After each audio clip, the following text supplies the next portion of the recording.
Welcome to Unfiltered Finance. If you're tired of the financial illusions and ready for the brutal math, you are in exactly the right place. Let's dive in. Meet Alex. He's 28 years old, works in mid-level marketing, and proudly makes $60,000 a year. Look at him, holding that $60,000 check.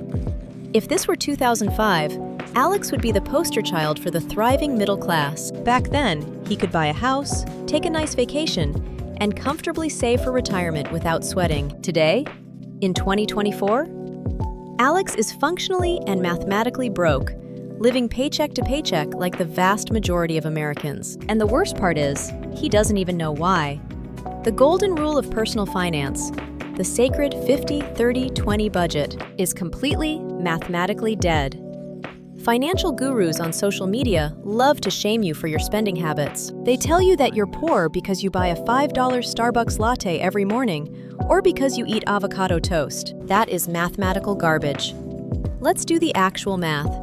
If Alex skips his daily coffee for an entire year, he saves exactly $1,825.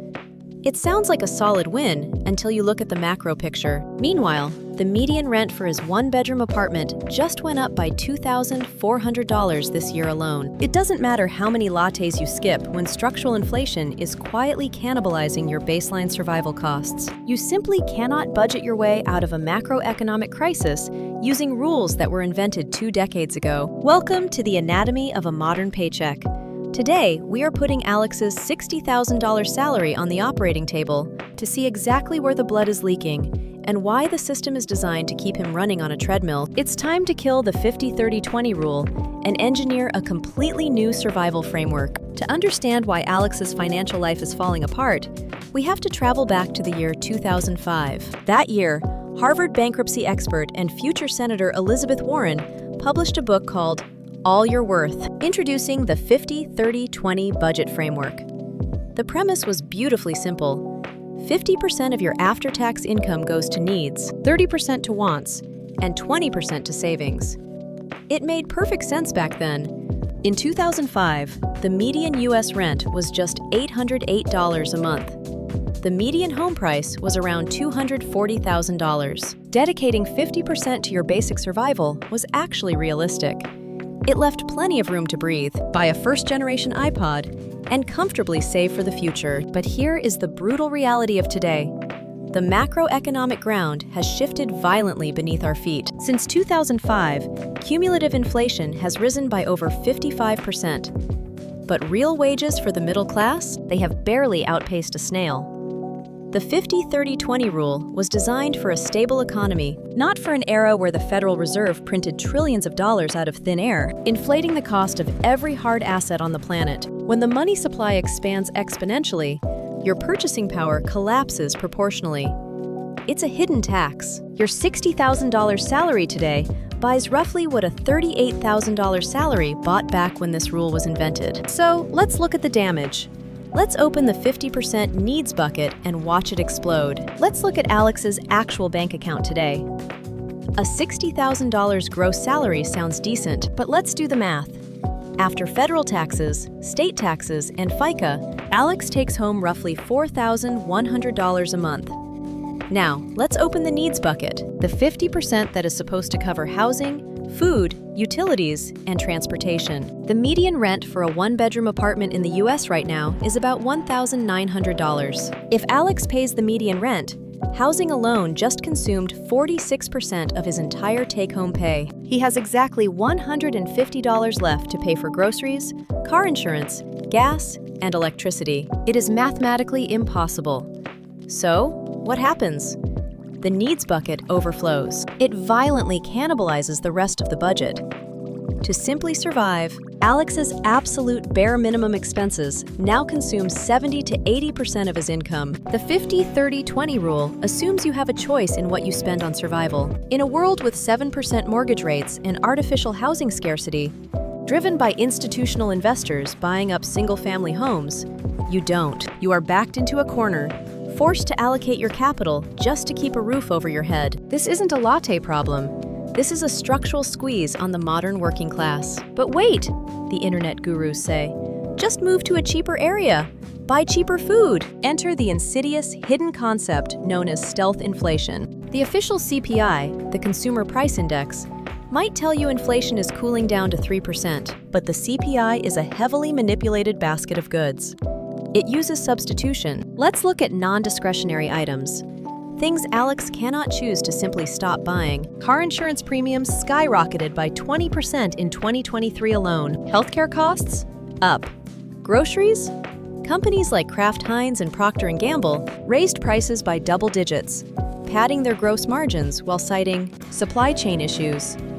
This is a phenomenon known as greedflation. When massive corporations realize consumers will pay $7 for a box of cereal because they literally have to eat, they don't lower the price when supply chains normalize. Raw commodity prices go back down, but the retail price on the shelf stays perfectly flat at the top, locking in record profits. Alex isn't spending more because he has a lavish, out-of-control lifestyle. He is spending more because the absolute financial floor of human survival has been permanently repriced by the market. So, Alex's needs take up 75% of his paycheck.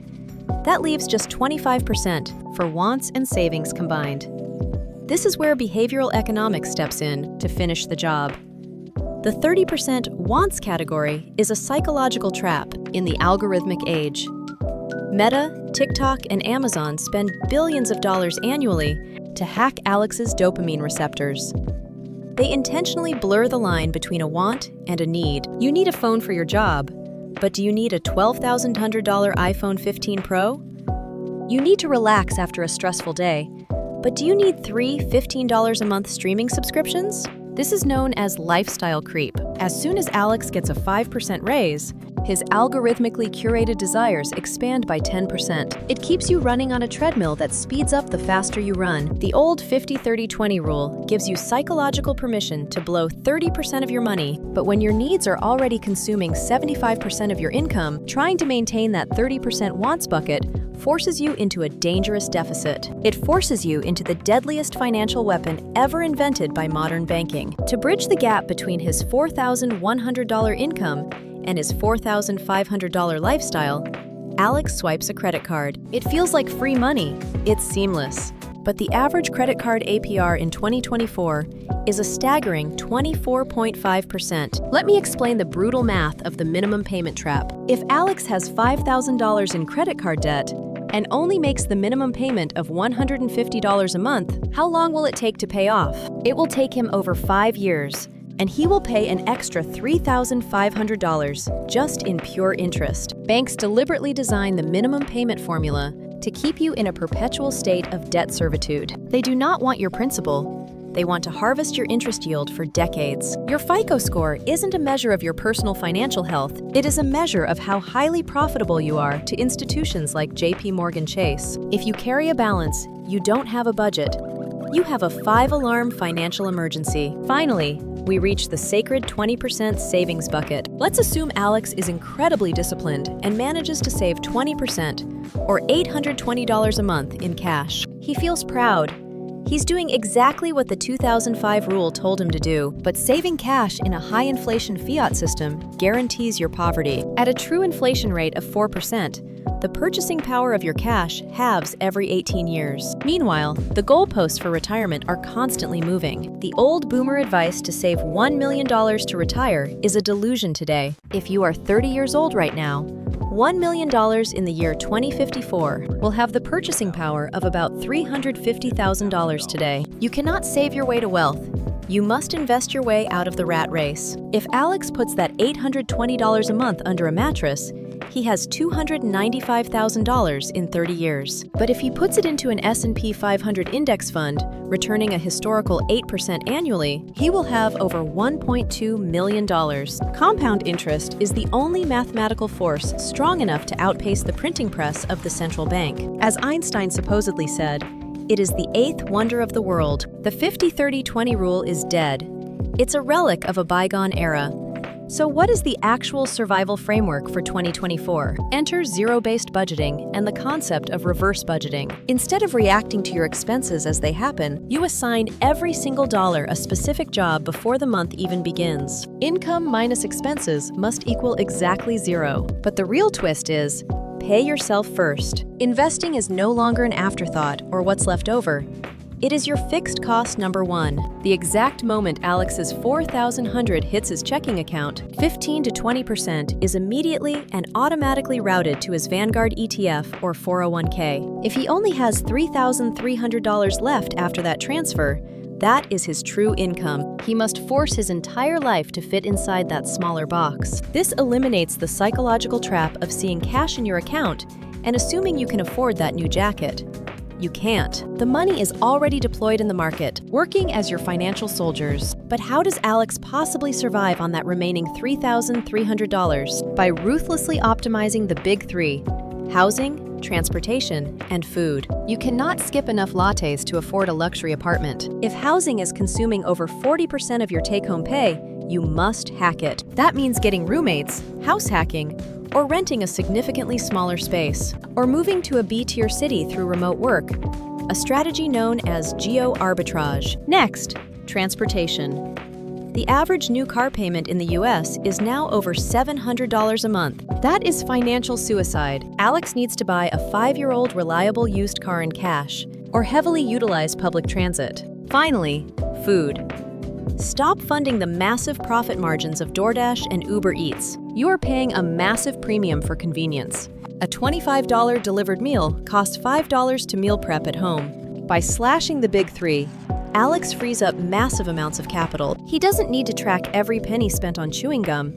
He just needs to get the structural costs right. We are playing a financial game where the rules were quietly changed by central banks and massive corporations while we were not even looking. The 50-30-20 budget was a map for a world that simply no longer exists. It led previous generations to prosperity, but today it leads straight off a cliff. To survive the modern cost of living crisis, you have to stop acting like a passive consumer and start acting like a financial institution. Protect your capital fiercely. Hedge against stealth inflation through equities and hard assets, and ruthlessly cut structural liabilities. Your wealth is not measured by the shiny car parked in your driveway. It is measured by the time, options, and freedom your capital buys you. It's time to stop budgeting for the past and start engineering your future. This video is for informational and educational purposes only, not financial advice. All investing carries risk of loss. Do your own research before making decisions. Subscribe for more Wall Street level analysis.